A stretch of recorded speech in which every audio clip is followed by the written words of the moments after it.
You're listening to Starlight Pet Talk, a podcast for pet parents who want the best pet care advice from cat experts, dog trainers, veterinarians, and other top pet professionals who will help you live your very best life with your pets. We also share inspiring rescue and adoption stories from people who've taken their love of pets to the next level by getting involved in animal welfare. My name is Amy Castro, and I'm the founder and president of Starlight Outreach and Rescue and a columnist for Pet Age magazine. I've rescued thousands of animals and helped people just like you find the right pet for their family. My mission is to help pet parents learn all the ways that they can care for, live with, and even have fun with their pets, so they can live their very best lives and their pets can too. Welcome to our Starlight Pet Talk live episode. We have no idea what we're doing, in case you didn't already notice that. And I hope my podcast coach is watching, so he can see me make a fool out of myself and second guess his career choices. Nope, just kidding. Anyway, so yeah, we've got a lot in store for you this evening from meowing. Did you hear that? We've got kittens that we're going to bring out for you to see. We're going to talk about your favorite episodes from this past season, our very first inaugural season. And we're going to get that going here in just a couple more seconds. So like I said, we're going to give people time to get on because I don't want anybody to miss the highlights of our 2023 inaugural season. So, well, like I said, we'll just kind of slowly ease into things. So I'm Amy Castro. You all probably hear my voice every single week if you listen to the podcast every single week, which I hope that you do. And this person over here is my friend Bev. She actually was on the very, very first official episode of the Starlight Pet Talk podcast and has been on, how many episodes have you been on since then? At least two other episodes along the way. So I rely on her to share her pet expertise and to keep me in line. Yeah. And she also always finds the errors that I do in the podcast. Like, why did I listen to a podcast and it was supposed to be about apples, but then it was about mushrooms? Okay, that happened. So true story. She does help me find my errors. So what we're going to be doing this evening, we actually have a plan, unlike most of the time. When I have notes. I did my homework. Yeah. I have notes. Bev claims she has notes and did some homework. So we are going to obviously talk about your top favorite episodes. Bev and I are going to share some of our favorite episodes, and they may overlap with yours or they may not. We may overlap with each other or we may not along the way. And we'll talk about why we like those episodes. And I'm hoping also to guide you, if you didn't listen to all of the episodes throughout the season, to maybe guide you to some episodes that I think are pretty impactful, maybe life-changing, depending upon where you are in your journey with your pets. So we will go over that. We're also going to get into talking about our second season, which will kick off in January. I haven't announced a date yet, but you will, if you keep an eye on our website and on our Facebook page, you will definitely hear about that, and Twitter and Instagram and wherever else you find us along the way. Before we get into revealing any exciting things about the podcast, producer Kelsey, can you show us the source of that noise in the background there? Because I seem to hear some little visitors. Oh my goodness. Yes. Hi. Give me that one. I like that. So we have some little kittens here. And so for those of you who know us well and have been following us since the very beginning, you will know. Oh my goodness, it's a giant kitten. Okay, all right. That's right. Don't take over my show. She does let me talk sometimes. Yeah. So, so these kittens are from Starlight Outreach and Rescue. They are available for adoption along the way. And realize that we are actually recording here directly from an animal rescue ranch. I love you. Okay, all right, I'm done. And there hasn't been no alcohol this evening. We're waiting until this thing is over before we get all involved in that. These little guys are from Starlight Outreach and Rescue. The whole reason the podcast exists is as an extension of our mission at Starlight Outreach and Rescue to educate people on pets. And I will say, and I think you've said the same thing, along the way, we have educated ourselves. I mean, I have made complete changes in my pets' diets, in some of the things that I've done with the foster animals, based on what we've learned on the podcast. We wanted to extend our reach when it comes to education. And so the podcast was a way to do that. We spent a lot of time at the rescue doing one-on-one conversations with people over the phone or back and forth on, on email, in trying to help them with problems that they have with their pets. Because the number one reason that people give up their pets, at least in our experience over the last, 15 years of being involved in fostering and rescue, is a huge percentage of it is definitely a lack of education or just not knowing how to handle certain problems and situations that show up. So we kind of figured, hey, we can have these one-off, one-on-one conversations, or we can create a podcast that will allow us to address all of the issues that people have, because the odds are that if one person has them, there's probably 100 people that have them. And we've managed to build this podcast. I think the first episode we had like 40 people listen to it. So we're hoping that this has been helpful to you in helping you learn and grow as a pet parent or a pet owner, however you refer to yourself. And the goal, obviously, for all of us is to help our pets live their very best lives and to not make ourselves crazy in the process, because that's the other thing that has a tendency to happen along the way. So let's go ahead and talk a little bit about favorite episodes. So what we asked people to do basically was to either vote on our survey, for all of the episodes that we had throughout the season. We put up a survey, so we got a lot of votes on that. And then we also went back and we took a look at download numbers to kind of see what were the episodes that people listened to most. And I have to say, before I actually get into revealing the results, I have to say thank you to everybody who has listened to this podcast along the way, because I will speak for my own personal experience. If we didn't have good success in the beginning, I wouldn't still be doing this podcast. I would have chickened out a long time ago and said, this isn't going to work. People aren't going to like it. But you were there for us. You were encouraging. You gave us great feedback. You downloaded and you listened. You helped us when we made mistakes to fix things. So I really appreciate every single person out there that is listening to this, whether you're listening to it live or whether you listen to it later on when we upload the recording, which we will do, so nobody gets to miss out on our bloopers this evening along the way. Also, very much want to share a thank you with, and I did this on Facebook the other day and tagged a lot of you in it, but the people who are guests on the show throughout this first season, I didn't realize that it can be a real challenge to get guests to come on a podcast, and that you really have to do a lot of planning ahead along the way. And I was number one grateful to friends and people who have adopted from Starlight Outreach and Rescue, but also my professional speaker friends. That those folks really helped me get off to a great start, because not only do I have a lot of professional speaker friends who are animal lovers and are involved in animals in various different ways, but also they're really eloquent. And so they don't do things like drop their papers and let their phones chime. They make you look good because they speak well and they know what they're talking about and they're organized. So, shout outs to Sandy Weaver. Sandy saved me on a last minute episode where I had somebody bail on me at the last minute. I called her up and I was like, hey, I don't even think I called her. I think I Facebook messaged her and said, hey, can you come and do an episode on something with me? And she's like, okay, what do you want to do? And boom, she was there. But Sandy, Elisa Hayes, Donna Mack, Nora Burns, your name's going to come up, so your ears will be burning this evening along the way. But thank you all for being there for me and for helping to make me look good and the show look good, and to share some great information about our animal friends.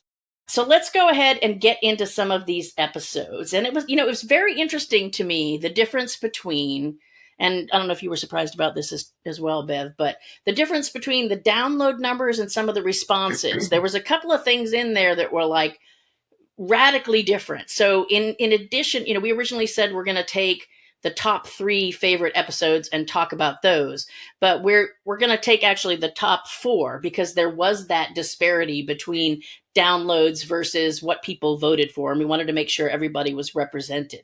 So the number one most listened to episode of the Starlight Pet Talk podcast for our first season actually aired on April 11th. So that wasn't too far into the season.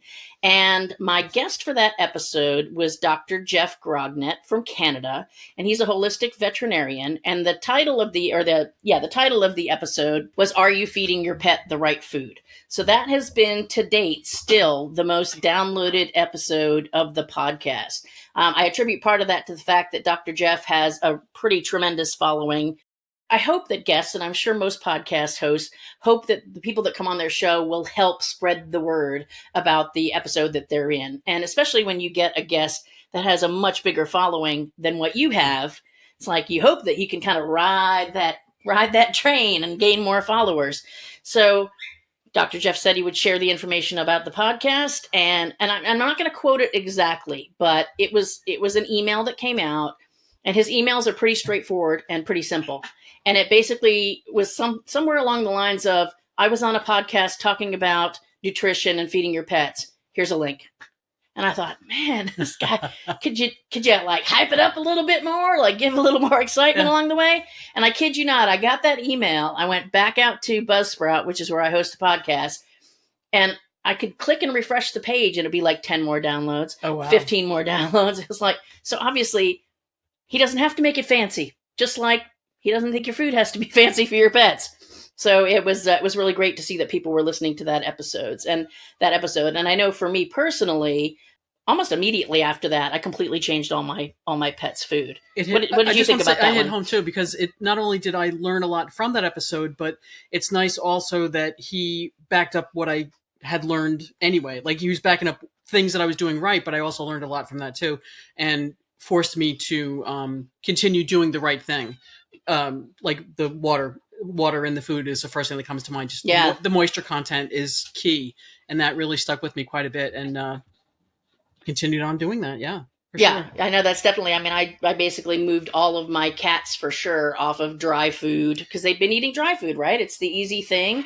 And, just the discussion that we had in that episode, and several people had commented about, I literally changed my pets' foods because of this. I didn't realize cats constantly were dehydrated, and neither did I. I mean, they've got massive amounts of water. Why aren't they drinking it? But apparently they just don't drink enough. So moving to the canned food, adding water to the canned food, I think it has really, really helped my personal pets, and it seemed to be reflected by the folks that downloaded it, because a lot of people listened to that particular episode. That was a good one. Yeah, that was a good one.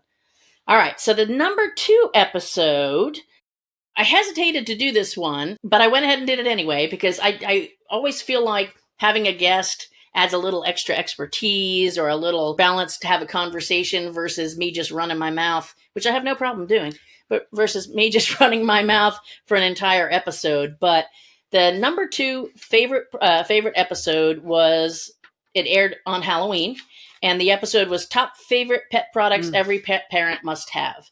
And we've gotten a really great response from that. I'm glad about that one, because we truly started looking around the rescue ranch and looking at, what is that favorite bowl that I have, or what are the toys that last the longest, or whatever it might be. And it really gave me a chance to help share that information with other people, because I see people making mistakes. So products that were included in that particular episode were things like, obviously, Kong. We've got, Kong's a really good friend of ours. They've donated lots of toys and things like that to the rescue.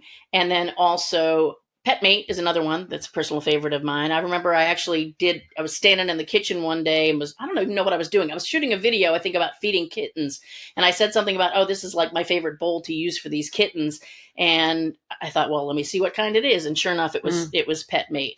And, if you want to see that episode, it kind of outlines all of the other products. But the comments that we received on that particular episode were things like, these are legit products. Like, it's not just talking about things and then they're really garbage when you get them.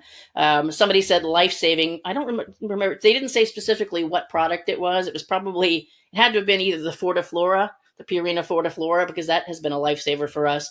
Or if it was a rescue person, maybe it was the Snuggle Safe pet warmer bed thing, because that one is, you got to keep those baby kittens warm. And then I had another comment where somebody said, thanks for sharing this. People need to know what works. So that was our number 2 episode. What did you think about that? The same thing.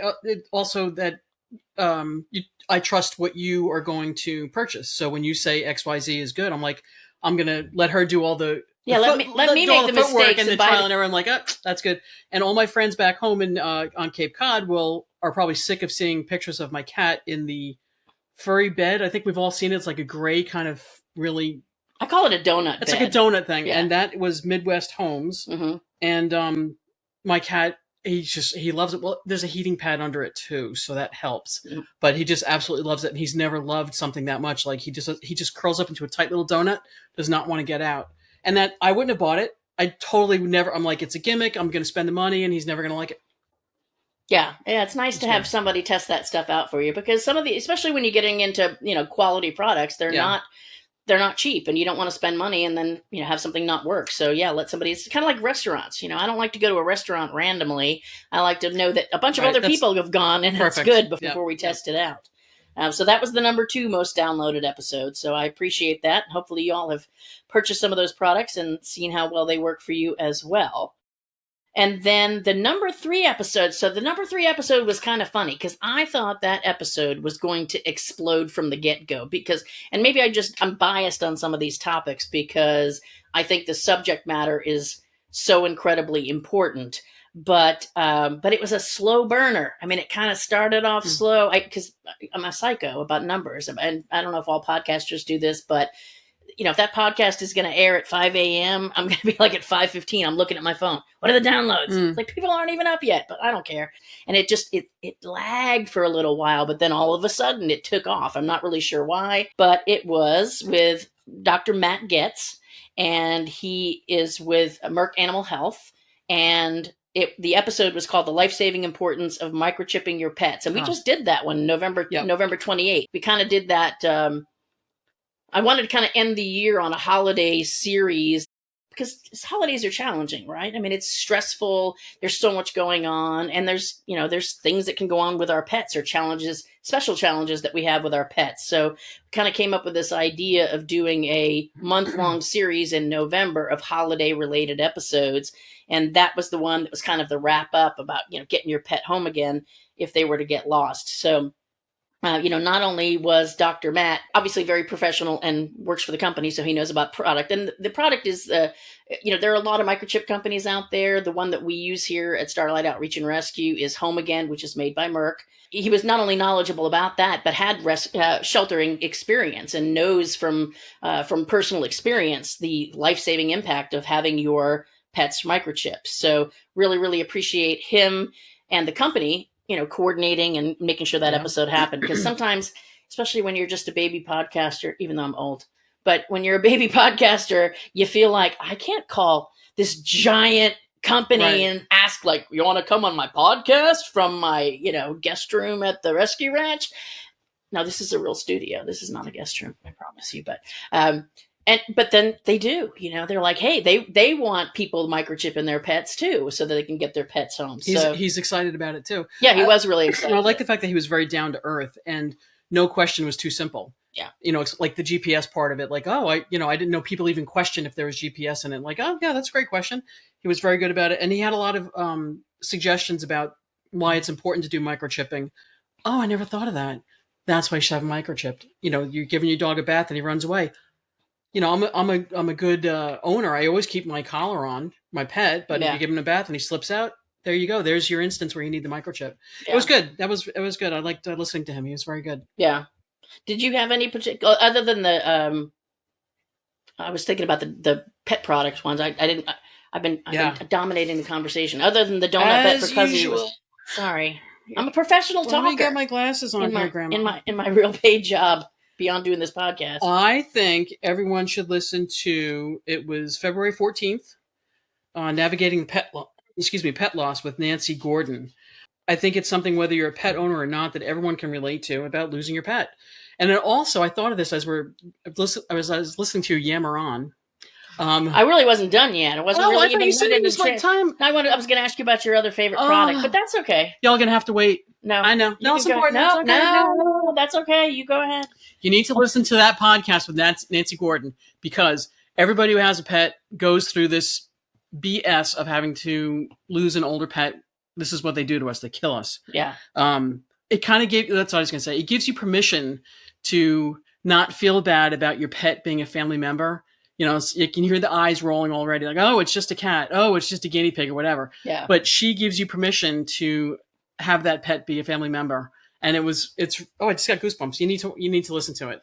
It's good. Well, and that's actually, since we're not going to talk about our favorite episodes, that was mine too. I had that on my list. Yeah, it was good. It's funny because that was the first Nancy Gordon, who's a licensed clinical social worker, and I know she's got another like a life coach, certified life coach. She was my first real guest that I got lined up to be on the show. And I didn't know her, she didn't know me, but she was willing to come on the show. And I remember recording that episode and you talking about getting goosebumps, like thinking, oh my gosh, like it's really happening. This show, not only is it, it's really happening, but this show is going to be so good. And then I remember and I never did tell Nancy this because you don't want to tell somebody, oh, yours is the lowest listened to show. And it's not anymore, but I thought people would be just clamoring to listen to that, to just get some perspective on it. And it was it was in like the 2 digits for a long time, and it just kind of lingered forever. And then I think it kind of dawned on me that people don't want to, and I talked to Kelsey about it too. People don't want to think about it. Yeah. But if you did not listen to that episode, I highly, highly recommend that you go back and listen to it, because even, as somebody who has not only had to, and she doesn't use the word put to sleep or euthanize or whatever. The phrase that she used was lift her pets up, instead of putting them down, lifting them up. We're all going to be in that position to have to do it. It might be a spontaneous thing that happens quickly, or you might have time to plan, but she will change your entire viewpoint on that whole process and how you could, if you do have time, or even if it's just a short 24-hour period, how you can change that experience for you and for your pet. That was, to me, like that was a life-changing episode for people if they listen to it. And I highly encourage you, listen to it now when your pets are young and healthy and you're not thinking about it, because you'll be armed with that information when the time comes. Yeah. So it's funny that you picked that one too, because I like that one as well. All right. So what was your other... Oh, are you done with your... Well, no, I'll let you, since you started, I'll let you do your top 3. All right. We just happen to have the same one on that one. Well, Miss Nora Burns, we mentioned you earlier. Nora Burns? Nora Burns. April 4th, she did a podcast about fostering and how it saves lives. Very interesting, very digestible. If you're thinking about doing it, it's not so overwhelming, and she talks about everything from soup to nuts about fostering. Mm-hmm. But the one key thing that she had said during that episode was having a heartbeat in the house. That was a great phrase. Yeah, that was a good phrase. And that was back in April. I heard. I still think about that when she said it. Like, really resonates. Every heartbeat's important. Yeah. Well, and I think there was so much tied into that concept on that episode. Is every heartbeat's important. Having some other being in your home, if you're lonely, or if even if you're a stay-at-home person, or you work from home and you've got a family but they're all at work all day, just having somebody else around can really have an impact. And you're doing that other heartbeat a good deed, because you're going to make that animal adoptable. Yeah. You're going to have to say goodbye, but look at the good that you've done. Give me another one. I'll make this one good. And it's like flipping houses. It's exactly like flipping houses. Yeah, you probably don't fall in love with those houses you're flipping as quickly. I will say it does become a bit assembly line after, I don't know, I stopped counting. It doesn't. It really doesn't. I mean, you go through a lot, but it's still like, oh my God, they're adorable. Or you feel for them because they need medical attention or whatever. You do get attached to a certain way, but you're doing, you're a stepping stone for this animal to get adopted out into a forever home. Yeah, fostering. And it's the commitment. Are you going to cry before me? I'm not going to cry.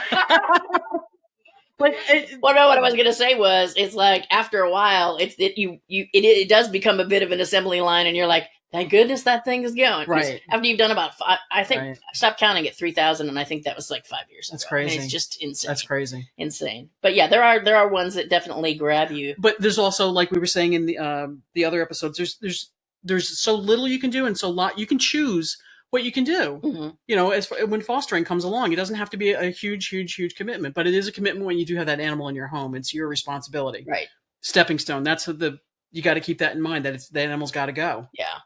And I think it was Nora that had stressed the knowing the organization, and we've brought that up multiple times along the way, is that knowing what you're getting yourself into, what is the level of commitment, because that's where I think sometimes fosters get burned, is they'll agree to foster something, and then I didn't think this was going to be a 6-month commitment, or I didn't think I was going to have to run to 15 vet appointments, or I didn't think that this animal wasn't potty trained. I mean, you really want to ask a lot of questions, because I do remember, and I don't know if she said it in the episode, but she probably did, her first foray into fostering turned out to be puppies that had parvo. Oh God! And I'm pretty sure they were diagnosed after they were already in her home. And yes, she did say yes. That's right. And so if you've ever had a puppy with parvo in your house is pretty well contaminated for a really long time. I mean, it's just an insidious disease. And so I would have thought, okay, this poor woman. And I remember seeing her Facebook post, and I was like, oh, this woman's she's never going to do this again.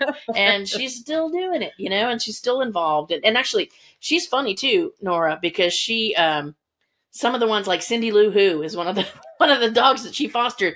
She and her dog, Whiskey Girl, they still do play dates. That's great. That's like a level of commitment way beyond my level. That's awesome. I'm like, bye-bye. Send me some pictures. Send me some updates from wherever you live at your house, not at my house, because I got another 15 behind the original ones. So yeah, that was a fun one. That's a good one. Okay. Did you have a third one, or did you just have Actually, yeah, I do. To Miss Mason Zimmerman. Mason! On your episode on Kaiser, that was, what did I say, September 26th. You have to go to the Starlight website and look at the before and after pictures of Kaiser, because totally different dog. Yeah, it doesn't even look like it was the same God. kind of dog. And just listening to her commitment of getting this dog for whatever reason, it tugged at her heartstrings. And it's just cute on the podcast. You said, somebody got that dog a coat. Yeah, he had clothes. It's like because he looked like, and that was her. That was Miss Zimmerman Mason. Taking a shine to this sweet little dog. That one, for whatever reason, really tugged at me. That was the commitment that you put into that, Mason, was awesome. I really enjoyed that one. Especially because you knew her too, so that was a nice connection. Yeah, from the rescue. And I had a heck of a time tracking her down. She's so busy, and she's always running and gunning between working and school and all of her activities. And it's like it took me. That was good. I finally caught up with her, but it took me a couple of months just to pin her down to come on the show. It's funny you mentioned as far as the before and after, because I mean, I think everybody's always fascinated by before and after photos. It's like, whether it's, oh, look how much this person lost 300 pounds. There's their before and after. Or look at this skinny dog. Look, now he's not fat, but healthy. Right. But sometimes these before and afters, especially dogs like Kaiser, he was in such bad condition and missing such a weird, it's pretty significant amount of hair that he didn't even, if I'd have seen him on the street, I would never have said that could have possibly been the same dog. It would be like, it was just incredible how different he was. And it's not only visually, but all the work that she put into it behind the scenes, training and whatnot. I was very impressed. Yeah. Yeah, because sometimes these dogs that come in sick, they seem calm and mild-mannered and good-natured, and it's just because they don't feel good. And then they start feeling good, and they can become a handful. Yeah. And I know she went through a lot as far as working with him and training him. And so more power to you, girl. Yeah, that was nice. Yeah. All right, so any other ones that you want to highlight? Oh, are we on time? Okay, because I could go on. Good. I got pages of notes. The other one that I wanted to mention was the girl from Pauletics, Liz Whitaker. I can't read my own hand. I'm sorry, Whitaker.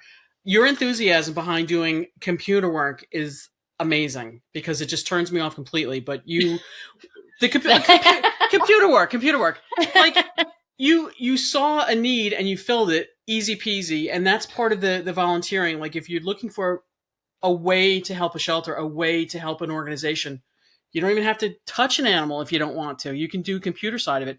Your enthusiasm comes through, and Pauletics does a great job. It's a really great program that she developed. Yeah. She rock on. Yeah. That was really good. Well, and they're constantly innovating and fixing, and they're they do, Kelsey, our producer here, does like regular focus groups with them and giving feedback on the software. Your enthusiasm comes through. And it obviously has helped Starlight quite a bit, and it was really enjoyable listening to you talk about it. So, mad props. Very good. Yeah, that's it for me. Okay, so I had top three listed as well. So we already talked about the navigating pet loss and grief with Nancy Gordon. Again, one of my favorites. Mm. Two other ones that kind of jumped out at me. I wanted, and I already gave the shout outs to my speaker friends, but one of them was one that aired on March 21st, and I really was kind of torn about doing this episode because sometimes in the rescue world, people get very, very, what's the word? Like, very adamant that the world should be in a certain way and only this is the right thing and anybody who doesn't do this is the wrong thing. And I've always been a believer that there is a place in this world for purebred dogs. I don't want to get into the whole conversation again because we had that conversation, but the episode was myths and truths about mutts versus purebred dogs.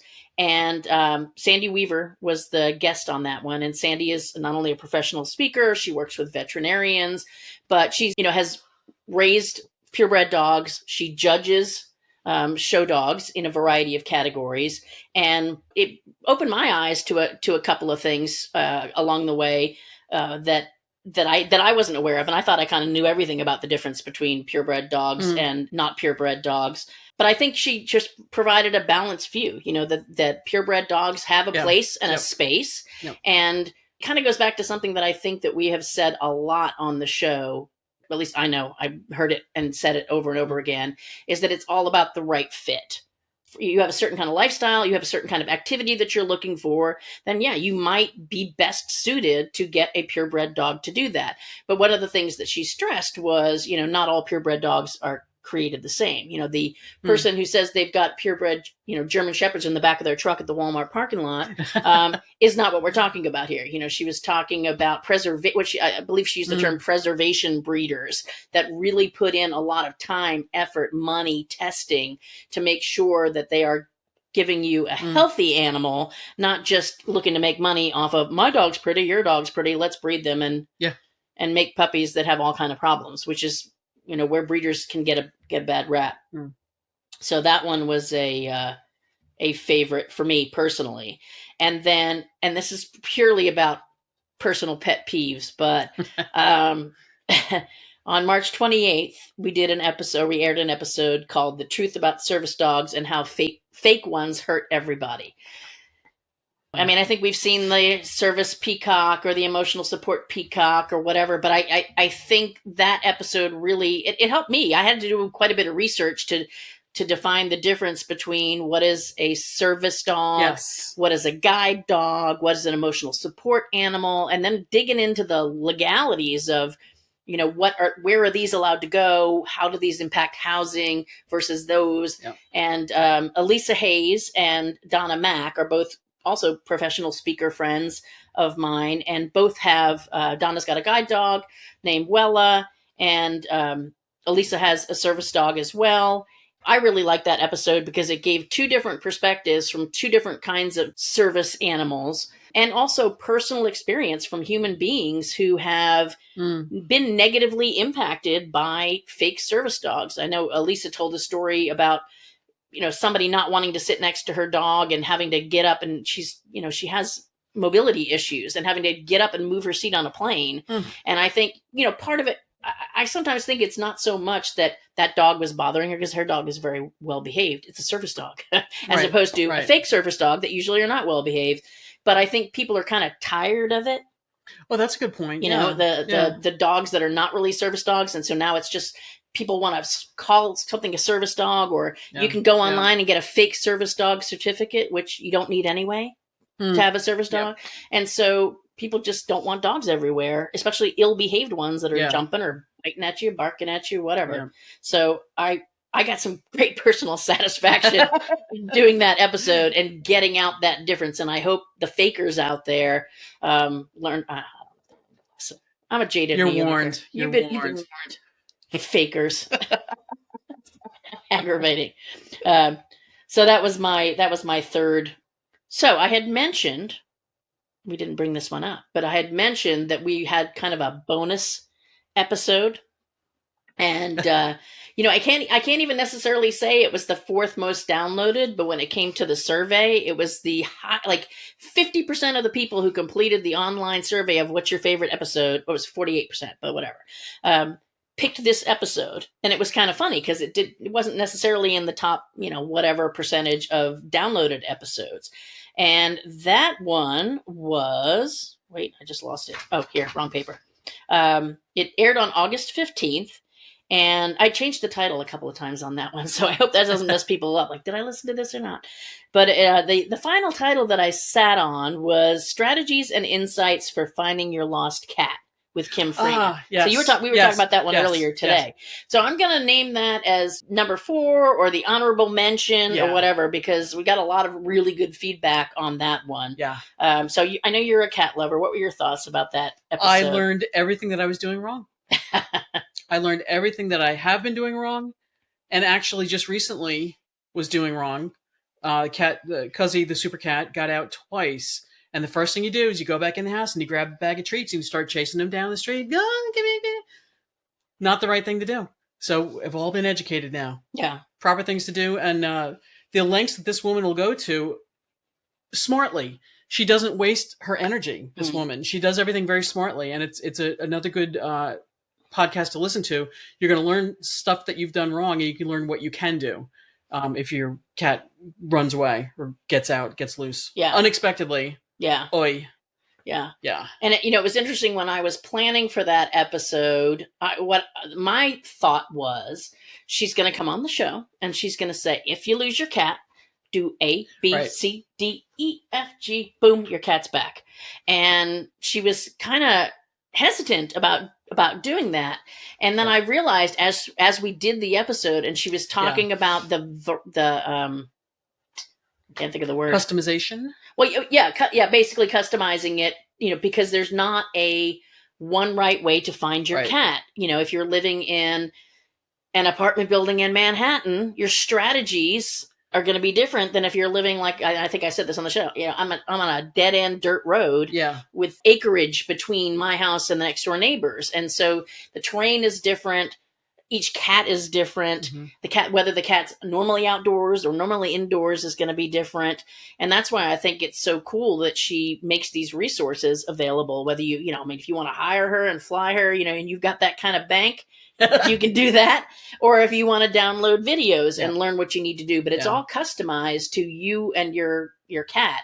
And I think probably one of the most satisfying things has been, because I've shared links to her resources when I see people posting on, because you know how it is. You get on Facebook, every community page, neighborhood page, or whatever, somebody's going to be posting their cat's lost, and everybody and their brother is a freaking cat expert and has all kind of actually, in the beginning, I just think they're stupid now because now I've been educated. But originally it made sense to me. Yeah, put his litter box outside. And she's like, no. Why would he want to go and smell his own poo? And oh, by the way, you're attracting every neighborhood coyote because guess what? They eat poo. Yeah. And or they know there's a cat around. Or they know there's a cat around. And now it's like, okay, where's the cat that made that poo? Yeah. I'm going to make him my snack. Yeah. So, yeah, I learned a lot on that one. That was good. That one was really good. And it's been satisfying that I'm not the only one that's sharing that episode. Oh. I've seen other people say that they've shared that episode. And I had, we actually had somebody from the rescue who lost a cat and has done a consultation with Kim to try to find that. She hasn't gotten the cat back yet, but the cat has been seen. And so they've been looking. And I think, the great message in that particular episode, because one of the things that's kind of just chaps my butt, to be honest, but people that will call to adopt a new cat and because their cat went missing, and you say, well, how long has your cat been missing? And I mean, literally there was one this week. It was 5 days. Yeah. Like, really? It's like disposable kitty cats. Let's just get another one. It's like, how hard did you look, or how much time are you going to give this? And we have had. I remember being at animal control, and these people came to replace their cat. And it had been a pretty significant amount of time. And a couple months later, their cat came into animal control, and now it's like, okay, well, now I've already replaced you. So, and they made it work. I mean, they took it home, but it was good for them. They did the right thing. Yeah, it's not always easy to reintegrate into now a completely changed situation. But yeah, I thought that one was a good one. And if you did not listen to that episode, go back and listen to that episode. And there's links to her resources in those show notes. So check those out. So yeah, I think that's it as far as the top episodes. I mean, there were so many that were close. As a matter of fact, a lot of the episodes, especially as time has gone on and the show has grown, and maybe it's just me wanting to feel good about myself, but people will listen to a certain episode, or every time a new episode airs, the other ones start clicking up, and it's like, oh, that's good. So maybe they like what they heard, and now they're going back and listening to other episodes. So I'm very appreciative of people listening and sharing, etc., along the way. So on that note, I wanted to see if we have any. Have you seen any Q&A, or does anybody have any questions? No. If you have any questions, go ahead and put those in the comments on Facebook. I also had asked people to, if they wanted to submit questions in advance, so we're not sitting here like idiots, being like, so do you have any questions? Kelsey, do you see anything on the screen? And she's like, nope, nobody has any questions. So we did ask people to submit through our website if they had a question or a comment that they wanted to put out there. So, Kelsey, do you have, I know there were at least a couple. I know there weren't a ton, and that's okay. And I won't say who asked them, so if you feel silly about the question, we won't make you feel silly. What's coming up on the podcast? Well, that kind of transitions me into my preview of next season, but I'm still playing around with what we're doing for the next season. Actually, this is a good point to give a shout out to my podcast coach, Oziel, of Oziel Media. He has really helped me with the strategizing, because I've just been kind of flying by the seat of my pants, and he's a professional. He knows what he's doing. Professional podcaster. I believe that he said I was watching an interview with him recently, and some people call him the Podfather of Houston. Oh, very clever. Very clever, yeah. But he's a mover and a shaker, but he's also really pro podcaster. I mean, he does Pod Houston, which is a Facebook group, and a live get together, with other podcasters. And I've never interacted in the world of people that podcast, but a lot of really interesting people with a wide variety of topics. But so we're still kind of tossing around what are the plans for 2024, but I've kind of been playing with this idea of having a theme of prevention, because why fix a problem when you could have prevented it? So I think you probably can be pretty safe to be on the lookout for this next season, which is going to kick off in January, for the theme to be prevention. And it could be a variety of things. I don't want to throw any names out yet, but we will have a veterinarian that is coming on that is kind of a celebrity vet, has written a lot of books. And we're going to be talking about prevention from the standpoint of choosing a healthy puppy or a healthy kitten. Like, how do you make those choices? What are you going to be looking for? Because, it's hard enough to find something that might be a good fit. We get people to call, well, how big do you think they're going to be? Or how old are they? Or what breed do you think they are? And, a lot of times those questions are up in the air, but we've also talked about, right, the difference between backyard breeders and the guy that sells the German Shepherds in the parking lot versus a preservation breeder. And so we're going to look at it from that perspective. But it's not just physical health. It'll be, mental health is part of that as well, a well-balanced animal. So we're going to talk about that. And we're going to talk a lot about health prevention and preventing behavioral issues, because that's something that, again, the whole point of this podcast is a spin-off of the education mission of Starlight Outreach and Rescue. And so if we can prevent people from having the problems that lead them to the point where they say, I can't do anything else, I got to get rid of this animal tomorrow. Okay. I mean, literally, they wait till they're at the end of their rope. Yeah. And then we've done our job, because it would be nice to be out of a job as a rescue, I think, along the way. So those, I think prevention is definitely going to be a theme for the next season. We're also really open to your ideas. You want to be a guest. If you know somebody that you've heard on another podcast, or you've read their book, or whatever it might be that you think would be a great guest, we would love to have them. I also would really like to roll in some more tough topics, like kind of back to the issue of Nancy Gordon's episode, maybe get a little edgier from that perspective of, maybe you don't want to admit this, maybe you don't want to think about this, maybe you don't want to deal with it, but rolling some of those things in. We're also playing with the idea, and probably going to do it, of adding a very short second episode every week that's going to be some type of highlight from a previous episode and a real deep dive on something, just with me, just my kind of like my personal, like, we didn't discuss this in the podcast, but I want to make sure everybody got this message kind of thing. So we're playing with that as an idea as well. So more information on all of that to come. That was a long answer to that very short question. So yeah. What else you got, Kelsey? Any other questions? How do you stay up to date on the latest trends in the pet care industry or other content that's relevant to your listeners? Okay, so the question, I don't know if everyone can hear Kelsey from across the room, but the question was, how do we stay up to date? How do you stay up to date, Bev? I listen to you. As you should. As you should. I don't know. Well, I mean, I will say, which is kind of funny, the people, sometimes when we get people that call, and the conversation is, are you taking in kittens? Are you taking in cats? I've said this many times. It would be real easy to say, nope, we're full. Here's a link to other rescues. Go figure it out. And I generally try to ask, what's going on with your cat? What's the issue? And not always, but sometimes the issue is something where I think to myself, could you not just Google that? Like there's so much information out there, and obviously, well, sometimes it's confusing too if there's too much. Yeah, maybe that's what it is. Might come to you to like, hey, I can't sift through this. Yeah, what's the best way to get through this? Yeah, and I think the source of the information is important too. Yeah, you don't necessarily again, asking. It's amazing the people that will ask questions like, my dog is not walking on one of his legs and one of his eyes is shut and whatever. It's like, why are you asking the knuckleheads in your neighborhood that don't know anything? But they're free to put the advice out there, right? Everybody's got an opinion. So being able to provide that information obviously is important. But as far as me staying up to date, I mean, I think my job writing for Pet Age. I was going to say Pet Age, or just talking to your vet all the time. They're up to date on everything, right? Yeah, exactly. I mean, writing for Pet Age has basically put me into the position of interviewing experts and people that are working with animals every single day. That's part of it. Like you said, that's a good point. I didn't even think about working with my personal vets, but I've got vets that are clients too. But get a lot of information from that interaction. I also done some certifications in animal behavior through the International Association of Animal Behavior Consultants, IAABC. So those are some of the things that I do, and just having. Sometimes it's trial and errors, with all the animals that we have here, and that kind of thing. Consulting with trainers, things like that. I don't know. That wasn't a great answer, but that's the best I could do.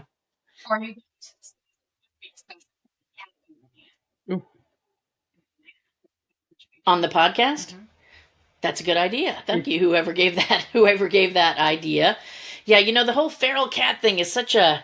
That's one of your edgy topics. Everyone feels, it seems to me, everyone's like over here or over here, and there's no one in between. I mean, I think even Jackson Galaxy did a whole episode on helping this one community handle a out of control feral cat community, and it worked very well. But everyone has to be on board. It seems to have it work out well. Yeah, you're right. But that's a hot topic.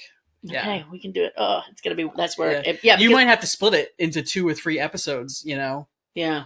Because there's the whole, with the feral cats, so what's interesting too is that people have no problem just leaving a cat outside.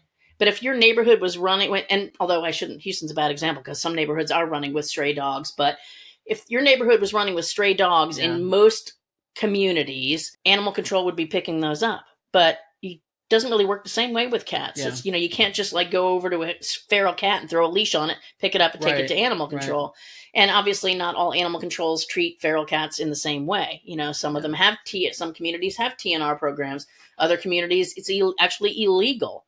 So that's it's a big challenge. And what ends up happening as far as managing these colonies is, like you said, it's got to be all neighbors on board, working the program, whatever the program might be. And then somebody still has to be responsible for it. Right. I mean, it'd be great if your local animal control would spay and neuter them and return them for you. But a lot of times it ends up being individuals that have to go stand in a line at a vet with 2 cats at a time for the 50 cats they got in their neighborhood. And it turns into a huge project. So maybe there's somebody out there who does it, would reach out to Starlight Outreach and Rescue and be on a podcast. There we go. Enlighten us. Yeah. And we do have some good resources. I mean, Alley Cat Allies knows a lot about the whole TNR thing and also how to get communities to buy into changing their laws and regulations. Perfect, even better. Yeah. Yeah. Because it becomes, the city of Alvin just recently passed an ordinance that basically requires a little bit off subject, but I'll bring it back around. But it requires people, unless you are a certified breeder and you have to get a license to do it, that your animal needs to be spayed and neutered. Oh, awesome. Period. End of story.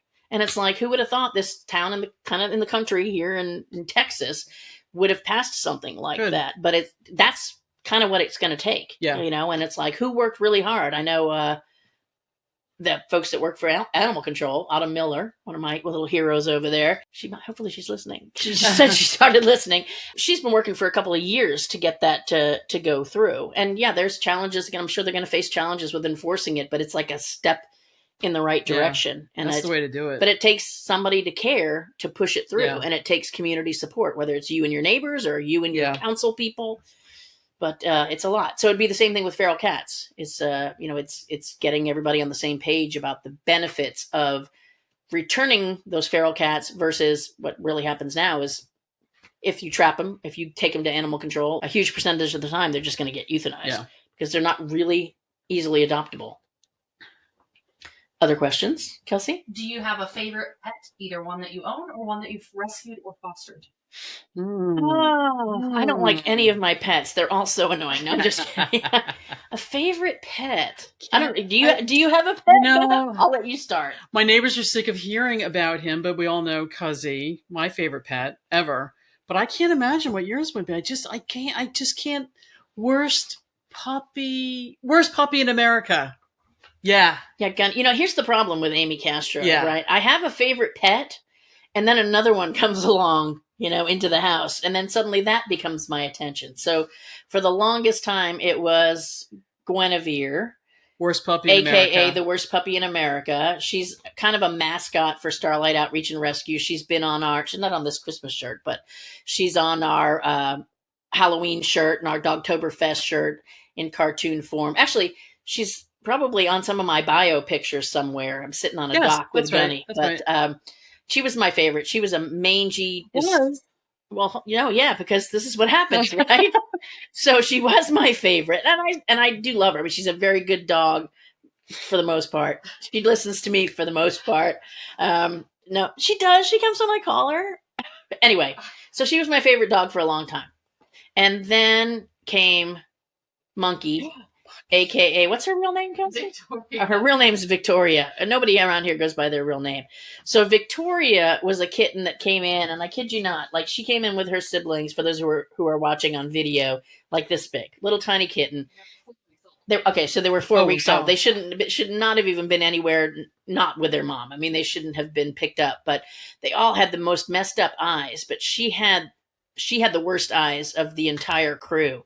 And after a lot of medication and seeing ophthalmologists, we were torn about, like, do we want to have a cat with no eyes? What kind of life is that going to be? So we did end up removing her. They had to be removed. They were, I'm sure they were horribly painful. And so she still lives with me. So then she became my favorite. And she's pretty amazing. We've got videos of her do we have her on the YouTube? I know we have her on Facebook, but the stuff that this cat can do and the mischief she can get into without being able to see.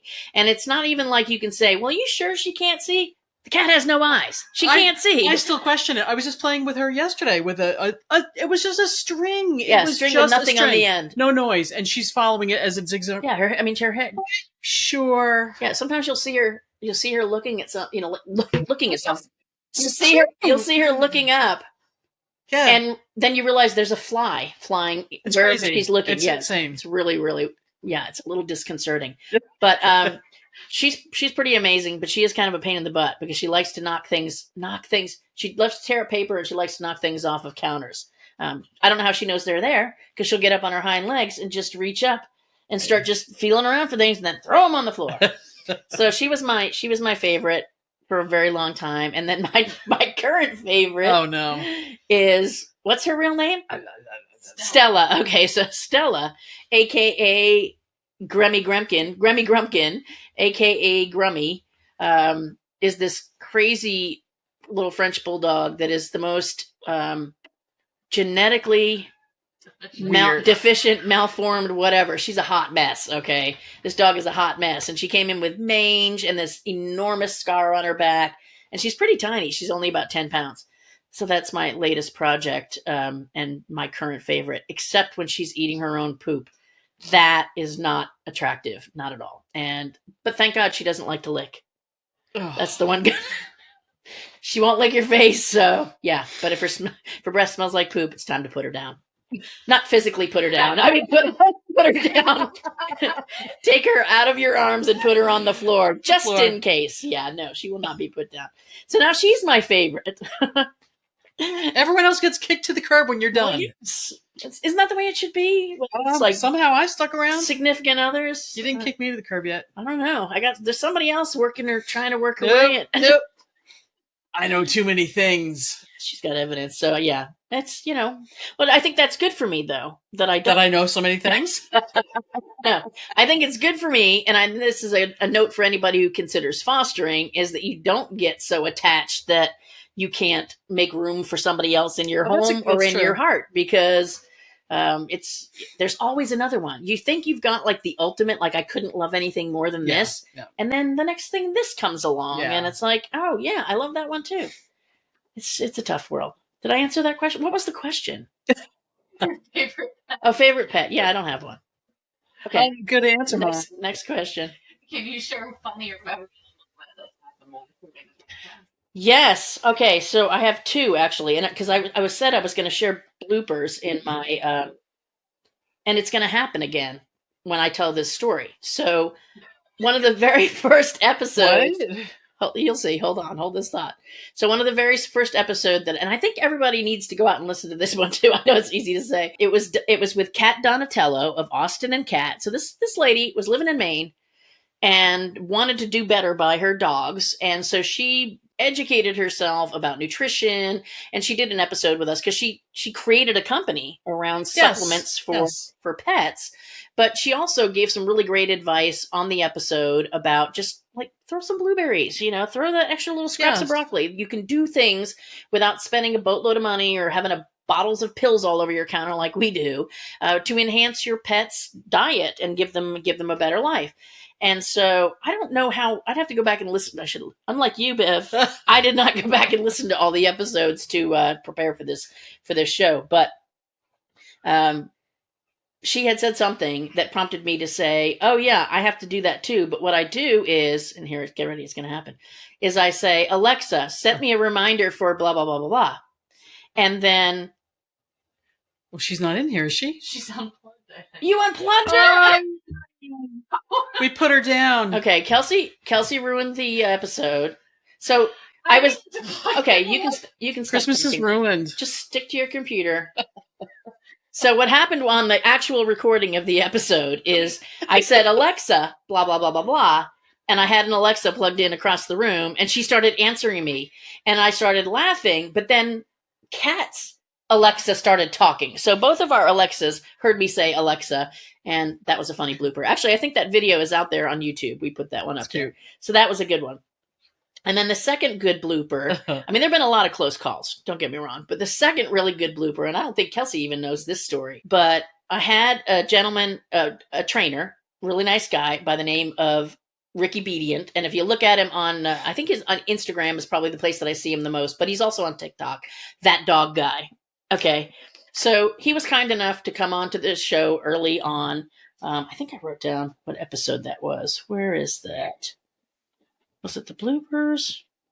I'll find it in a second. But he came on and we talked about... I didn't write it down.